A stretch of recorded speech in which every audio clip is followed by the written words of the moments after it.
अस्सलामुअलैकुम। Welcome back to study Kashmir YouTube channel. इस video में हम आपको एक पेपर जो है इंडियन टीए का जो पेपर है हम इस वीडियो में ये पेपर सॉल्व करेंगे। आपका एग्ज़ाम्स जो है वो जनवरी में आपके एग्ज़ाम शुरू होने वाले हैं, तो ये पेपर आपके लिए बहुत ही फ़ायदेमंद होगा। तो अगर आपने नहीं भरा है फॉर्म तो आप उन तक ये पहुँचाइए जिन्होंने जो है टीए का जिनका एग्ज़ाम है उन तक ये पहुँचाइए, वो आपको बहुत सारी दवाएं देंगी, क्योंकि ये बहुत ही बेनिफिशियल है उनके लिए जिनका एग्ज़ाम्स शुरू होने वाला है टीए का। तो विदाउट वेस्टिंग टाइम तो हम स्टार्ट करते हैं अपने सेशन को। आज के इस सेशन में हम ये पेपर जो है पूरा का पूरा ये पेपर हम सॉल्व करने वाले हैं। इसमें जो भी क्वेश्चंस होंगे तो वो सब क्वेश्चंस हम इसमें सॉल्व करेंगे।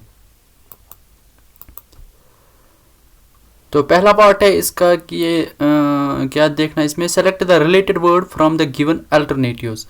यहाँ पर एक वर्ड दिया गया है, उसके साथ ही दूसरा वर्ड दिया गया है जो कि रिलेटेड है। फिर तीसरा वर्ड दिया गया है, उसको हमको मतलब जानना है कि ये वर्ड किसके लिए रिलेटेड है। तो पहले वर्ड का जो रिलेशन है वो दूसरे वर्ड के साथ भी होगा। यानी अगर हमारा पहला क्वेश्चन है यहाँ पर है गेंट, ये रिलेटेड है डवार्फ से।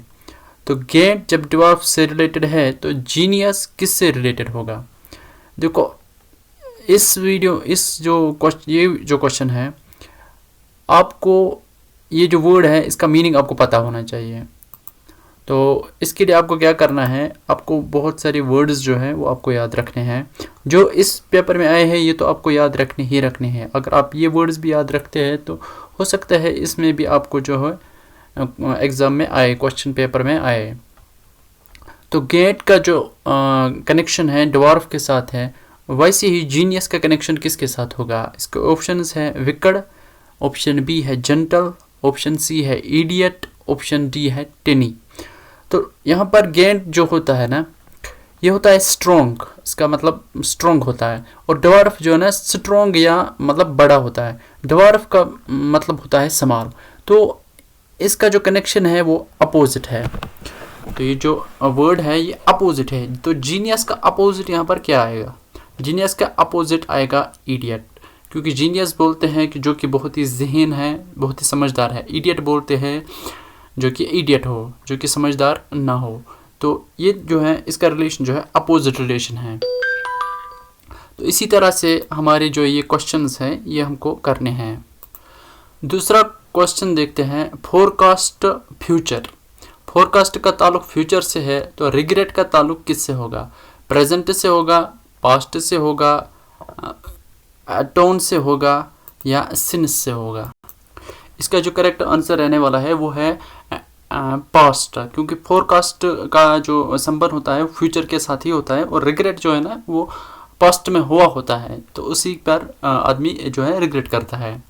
उसके बाद है प्लैनेट ऑर्बिट प्रोजेक्टाइल। तो प्लैनेट ऑर्बिट के साथ रिलेटेड है, प्रोजेक्टाइल किसके साथ रिलेटेड है। तो प्लैनेट जो है ऑर्बिट के साथ रिलेटेड है, प्रोजेक्टाइल जो है ट्रैक के साथ रिलेटेड है, क्योंकि प्लैनेट और ऑर्बिट जो है ना एक ही दिशा में जो है घूमते हैं, और प्रोजेक्टाइल और ट्रैक जो है ये एक दिशा में घूमते हैं।